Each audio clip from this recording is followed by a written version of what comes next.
Hello friends, good morning to all of you. स्वागत है आप सभी का इंग्लिश विद संजीव सर। मैं संजीव राठौर आप सबका स्वागत करता हूं आप सभी की अपनी एक इंपॉर्टेंट, खास और इंफॉर्मेटिव क्लास में। कम समय में ज्यादा कंटेंट चाहिए, इंग्लिश का फ्री कंटेंट चाहिए, पेड से भी ज्यादा आपको अगर कंटेंट चाहिए तो आप इस मेरी क्लास को देख सकते हो, हमारे चैनल को सब्सक्राइब कर सकते हो और मेरे एक रेगुलर स्टूडेंट बन सकते हो। रेगुलर स्टूडेंट बनने का फायदा क्या है ये मैं आपको बाद में बताता हूं। अगर आप रीडिंग कॉम्प्रिहेंशन, जिसे हम पैसेज भी कहते हैं, जिसे हम अनसीन पैसेज भी कहते हैं, इनके क्वेश्चंस को देखकर या इनको देखकर पैनिक हो जाते हो तो ये वीडियो आपके लिए है। मैं बात करता हूं आपके लिए इसको कैसे सॉल्व करना है। देखो, इसके लिए 3 चीजों की जरूरत है। कुछ लोग कहते हैं कि इसका ग्रामर से कोई लेना देना नहीं होता।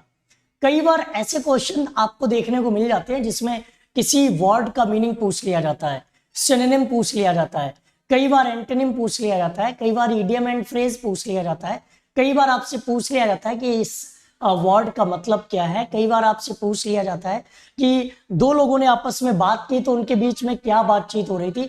बहुत सारी ऐसी चीजें आपसे पूछ ली जाती हैं जो आपके ग्रामेटिकल टर्म्स की स्ट्रेंथ की वजह से सॉल्व होंगी। अगर आपकी ग्रामेटिकल टर्म्स में स्ट्रेंथ नहीं है तो फिर आप परेशान रहेंगे, और ग्रामेटिकल टर्म्स में स्ट्रेंथ है तो आप कभी गलतियां नहीं करेंगे। सबसे पहली चीज तो यह है कि ये पैसेज नहीं, कहानी होती है। मान लीजिए कि दादी ने, नानी ने, दादा ने, नाना ने आपको एक कहानी सुनाई, बाद में उस कहानी से रिलेटेड आपसे क्वेश्चन पूछ लिए, तो आप उस कहानी के सवालों का जवाब कैसे दे पाएंगे? जो उस कहानी से रिलेटेड सवालों के जवाब हैं उनके जवाब कैसे देंगे? जब आप कहानी को ध्यान से सुनेंगे, जब आपको कहानी के बारे में या तो पहले से ही जानकारी हो या फिर कहानी आपने पहली बार सुनी है तो उस कहानी से रिलेटेड आपको जानकारी हो, उसके बारे में ध्यान से सुने। बस यहीं पर 2 चीजें आती हैं। या तो आपके अंदर इतनी अवेयरनेस हो कि आपको पता है कि जो बात कही गई है पैसेज में जो मैसेज देने की कोशिश की गई है उसके बारे में आपको जानकारी हो। अगर जानकारी है तो आप 100% एक्यूरेसी के साथ उनके जवाब दे सकते हैं। 100% एक्यूरेसी के साथ आप जवाब दे सकते हैं। और अगर आपको उनकी जानकारी नहीं है, आप नहीं जानते हैं, तो क्या करना होगा? आपको पैसेज पढ़ना ही पड़ेगा, फिर आपको उस कहानी के बारे में जानना ही पड़ेगा। क्योंकि यहां 2 तरह के सवाल उठते हैं। कुछ लोग आपसे कहते हैं कि पहले पैसेज को पढ़ना है फिर सवालों के जवाब देना है। कुछ लोग कहते हैं कि पहले सवाल पढ़ने हैं फिर पैसेज पढ़ना है। अगर बिना पढ़े जवाब देना है तो पहले से उसकी जानकारी होनी चाहिए, आप जवाब दे सकते हैं। बट अगर बिल्कुल नया पैसेज है तो आपको पैसेज पढ़ना पड़ेगा। तो एक काम आप ये कर सकते हो कि आपको अपनी अवेयरनेस बढ़ानी है, देश और दुनिया में जो हो रहा है उसके बारे में आपको जानकारी कलेक्ट करनी है, आपके अंदर अवेयरनेस होनी चाहिए। अगर आप अवेयर्ड हैं तो आप उनके जवाब आसानी से दे सकते हैं।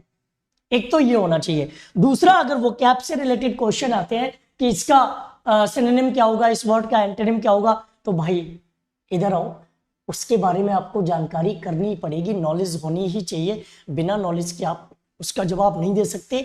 आपको पैसेज 10 बार पढ़ना पड़ेगा, फिर भी आप जवाब नहीं निकाल पाओगे। आप एक से दूसरी तीसरी बार भी अगर पैसेज को पढ़ोगे आप पैनिक हो जाओगे, और मोस्टली स्टूडेंट्स के साथ यही होता है, वो पैनिक हो जाते हैं। सबसे पहले तो कूल एंड काम होकर इसके जवाब देने की कोशिश करनी है।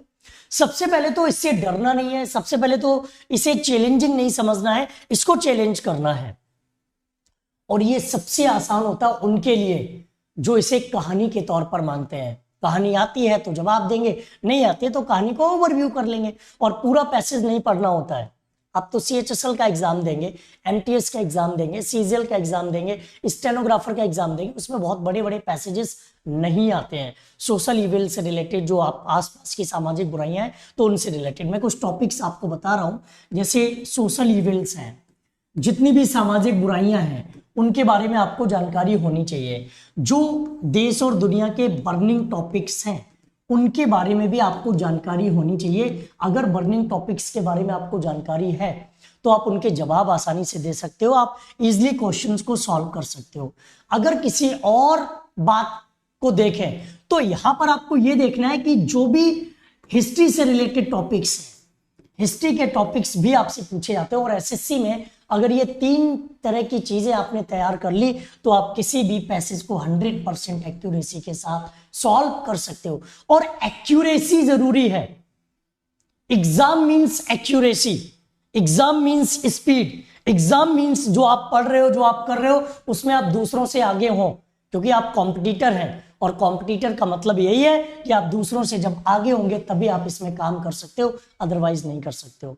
अब मैं आपको इन टॉपिक से रिलेटेड एक पीडीएफ दे रहा हूं, और ये पीडीएफ हमारे जो रेगुलर स्टूडेंट्स हैं उनको व्हाट्सएप ग्रुप पर मिल जाएगी।